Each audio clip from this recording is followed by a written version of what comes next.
Hello everyone, good morning and welcome to my YouTube channel. Finally 40 lesson plan आज complete हो जाएंगे। उसके बाद 5 लेसन प्लान और बनाऊंगी वीडियोस। फिर उसके बाद आपका नेक्स्ट आ जाएगा इकोनॉमिक्स।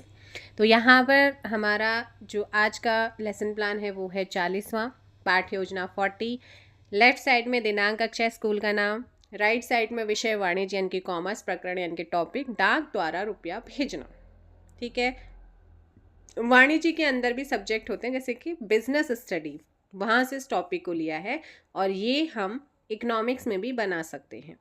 सामान्य उद्देश्य पहले वाले लेसन प्लान की तरह रहने वाले हैं। विशिष्ट में ज्ञानात्मक, बोधात्मक और अनुप्रयोगात्मक 3 पॉइंट्स होते हैं। तीनों के अंदर हम 2-2 पॉइंट्स, तीसरे के अंदर 1 पॉइंट्स लिखा गया था क्योंकि हमें 1 पॉइंट ही लिखने को बोला गया था। सहायक सामग्री में सामान्य और विशिष्ट, विशिष्ट के अंतर्गत जो भी हमने टॉपिक है उस टॉपिक से रिलेटेड जो सामग्री हम दिखाना चाह रहे हैं, दिखाई है वो।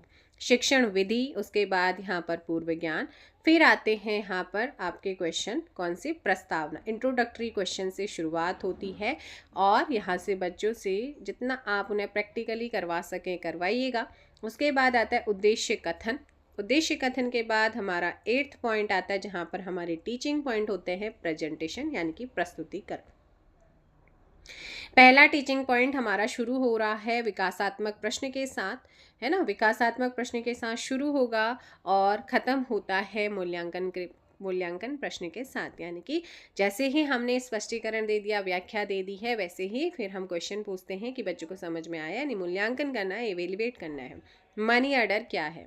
उसके बाद सेकंड टीचिंग पॉइंट भी हमारा विकासात्मक के साथ शुरू होता है और जाकर के ख़त्म होता है मूल्यांकन के साथ। मैं वही चीज़ कहूँगी कि आप मिनिएचर अच्छे से अच्छा बना सकते हैं।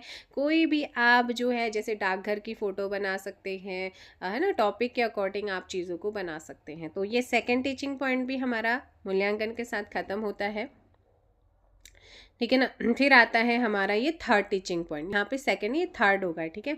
थर्ड से ऊपर वाला सेकंड था। तो थर्ड भी हमारा किससे शुरू होगा, विकासात्मक के साथ शुरू होगा और मूल्यांकन पे ख़त्म हो रहा है। ये मैंने छोटा बनाया था। उसके बाद यहाँ पर हमारा जो नेक्स्ट आता है वो है पुनरावृत्ति प्रश्न। पुनरावृत्ति प्रश्न में जो है हम रिक्त स्थान बना सकते हैं, सत्य असत्य बना सकते हैं, इनकी सही गलत, और साथ ही साथ यहाँ पे वेरी शॉर्ट क्वेश्चन, अति लघु क्वेश्चन जो होता है उनको बना सकते हैं, पूछ सकते हैं हम। जो लपेट शामपट होता है उस वैसे इसमें आप देख लीजिएगा। शामपट सारांश की हम बात करते हैं तो शामपट ये ब्लैक चार्ट पेपर है जिसमें वाइट पेन से मैंने लिखा हुआ है। ये हमारे तीनों टीचिंग पॉइंट्स को हमें यहाँ पे शॉर्ट में लिखना होता है। फिर यहाँ पर आता है भाई गृह कार्य यानी कि होमवर्क की हम बात करते हैं। होमवर्क मतलब टॉपिक से जो भी हमने पढ़ाया है उससे रिलेटेड हम बच्चों से क्वेश्चन होमवर्क में दे सकते हैं। रेफरेंसेस हमें लिखना होता है और मैंने कक्षा 9th की क्लास के लिए बनाया था, पढ़ाया था। तो वाणिज्य पुस्तक हमने यहाँ पर उसकी जो वाणिज्य पुस्तक है उसमें लिया है। इसमें व्यापारिक तत्व आता है, उस सब्जेक्ट को लिया हुआ है। तो रेफरेंसेस आपके यहाँ पर ये हो गया है और लेसन प्लान 40 भी आप लोग का यहाँ पे कंप्लीट होता है। मिलेंगे बहुत जल्दी। 5 जो बाकी बचे हुए लेसन प्लान उनको कंप्लीट करेंगे। फिर करेंगे हम इकोनॉमिक्स के बाद बाकी हमारे पास जो भी है लेसन प्लान अदर सब्जेक्ट के उनको यहाँ पे कराया जाएगा। चलेगा। Thank you so much. Bye bye, take care. जय हिंद, जय भारत, जय उत्तराखंड।